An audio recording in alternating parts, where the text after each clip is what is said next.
নমস্কাৰ, মই আপোনালোক সকলোকে আমাৰ চেনেলত স্বাগতম জনাইছোঁ। মোৰ নাম অংকুৰ বৰঠাকুৰ। আজি আমি কেইটামান ইংলিছৰ কুৱেশ্যন লৈ আহিছোঁ, যিকেইটা কুৱেশ্যন আপকামিং ADR বা আন ধৰণৰ ষ্টেট গভৰ্ণমেণ্ট এক্সামৰ বাবে হেল্পফুল হ'ব পাৰে।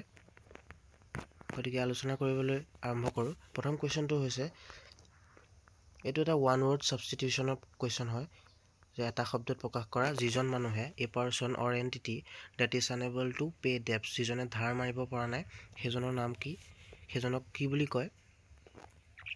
তাৰ শুদ্ধ উত্তৰটো পাষ্টেট হ'ব, ইনচাৰ্জেণ্ট হ'ব, ইনচলভেণ্ট হ'ব নে ৰেক্লিউজ হ'ব। ইয়াৰ শুদ্ধ উত্তৰটো হ'ব ইনচলভেণ্ট, যিজনে ধাৰ মাৰিব পৰা নাই।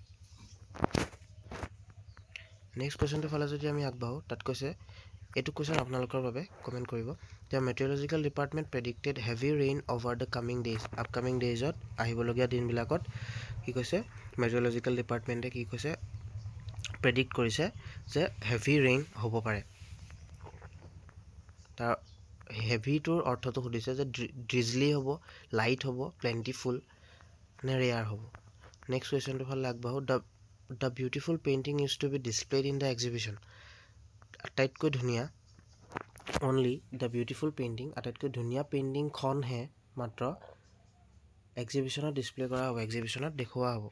এতিয়া দ্য বিউটিফুল বুলি কোৱা হৈছে যে আটাইতকৈ ধুনীয়া যিখন পেইণ্টিং, আটাইতকৈ ধুনীয়া বুলি কওঁতে এইটো ছুপাৰলেটিভ ডিগ্ৰী, আৰু দাও লাগি আছে তাতে, দাটো সদায় ছুপাৰলেটিভ ডিগ্ৰীতহে লাগে।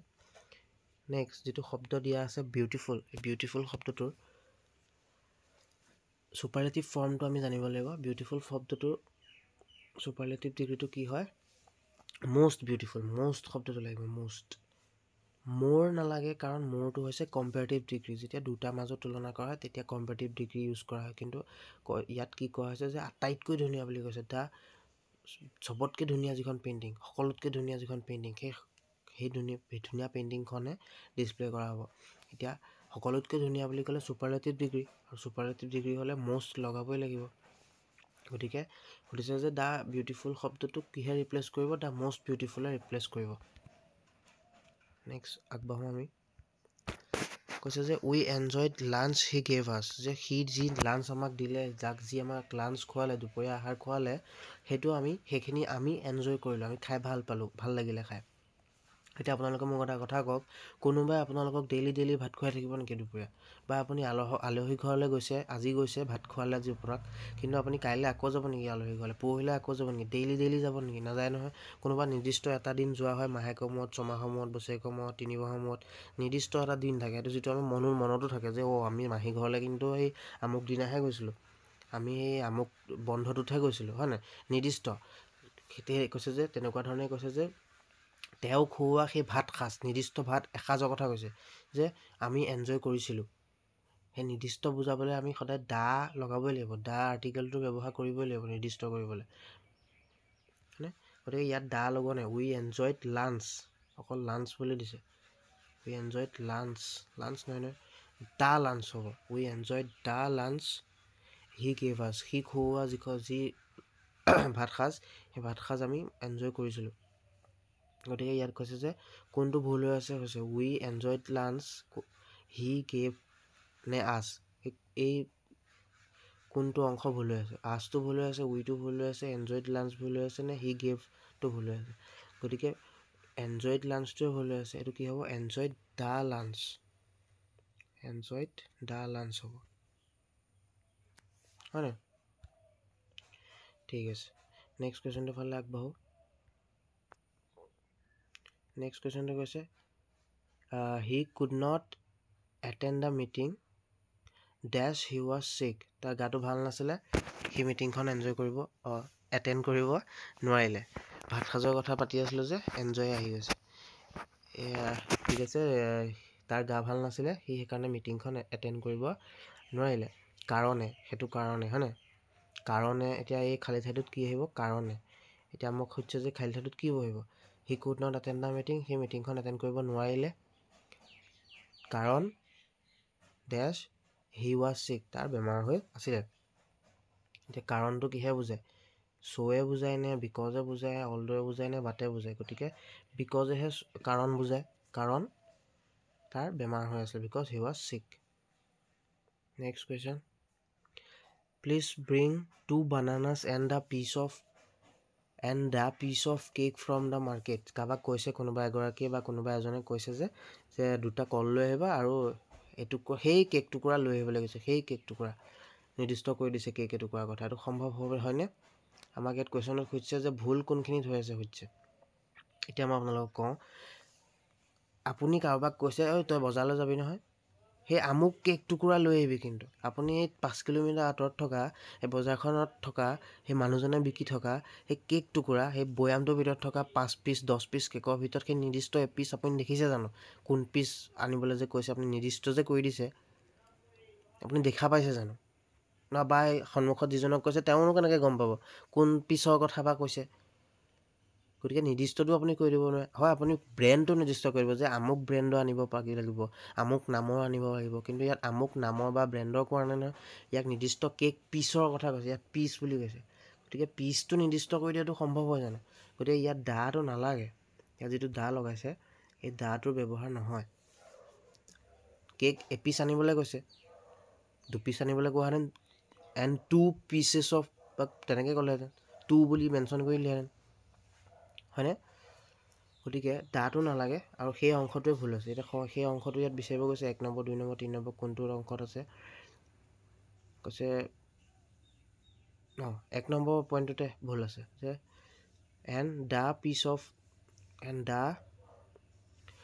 কেক, দ্য পিচ অফ মানে and a piece of cake. A লাগিব নে এন লাগিব? আগতে সেইটো কথা হৈ গ'ল। এ লাগিব নে এন লাগিব? পিচ আছে পি, গতিকে এ লাগিব। চৰি। নেক্সট কুৱেশ্যন, ডেছপাইট দিয়াৰ ডিফাৰেঞ্চেছ, তেহেঁতৰ মাজত থকা ডিফাৰেঞ্চেছখিনি, অসমতা, অমিলখিনি থকাৰ ডেছপাইট পৰিৱৰ্তেও the countries found common ground and buried the hatchet. কি হ'লে কিছুমান সিহঁতৰ মাজত মিলাপিতৃ আছিলে, মিলাপিতৃ নহয়, সমিল মিলো আছে। যে যদিও ডিফাৰেঞ্চেছ আছে, যদিও তেহেঁতৰ মাজত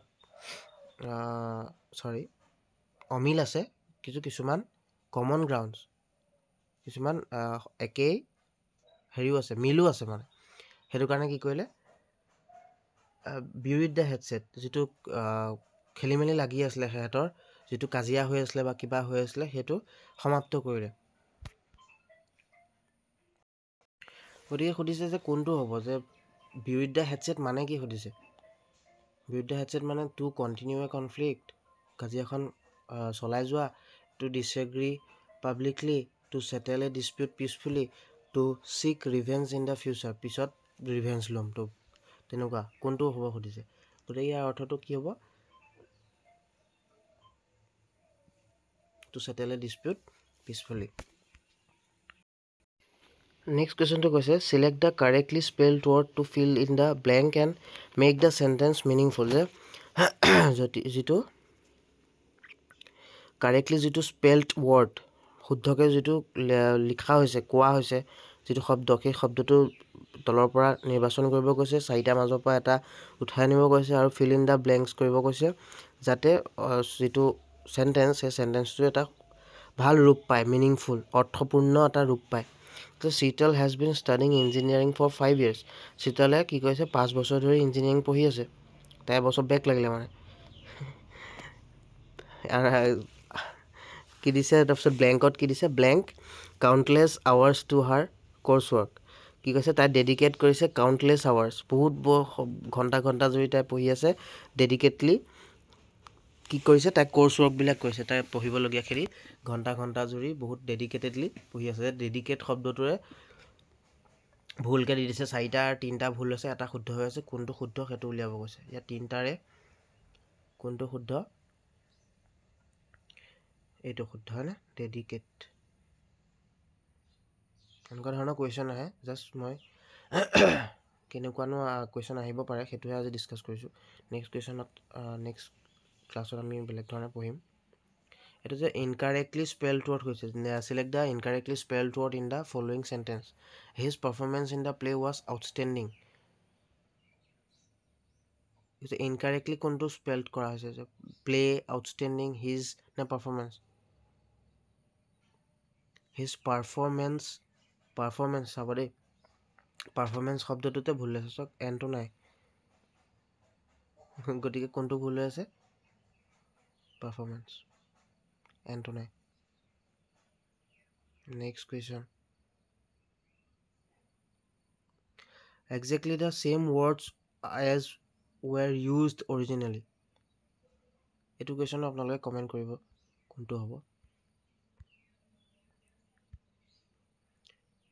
exactly same words as were used originally যেটো আগতে কোৱা ধৰণে যেনেকৈ কোৱা হৈছিলে সেই সেম ওয়াৰ্ডটো ব্যৱহাৰ কৰা অৰিজিনালি যেটো ওয়াৰ্ড ইউজ কৰা হৈছিলে সেই এটা ওয়াৰ্ডে ইউজ কৰাটো কি বুলি কয় ফেকচুৱেল বুলি কয় অৰ্নেট বুলি কয় প্ৰিসাইজ বুলি কয় নে ভাৰ্বেটিম বুলি কয় এটো একটা কোৱেশ্চন আহি গল এইটা কোৱেশ্চন আপোনালোকক নেক্সট ক্লাছত কৰাম নেক্সট যেটো ভিডিও আহিব তাত কৰাম fill in the blanks like share কৰিব পাৰে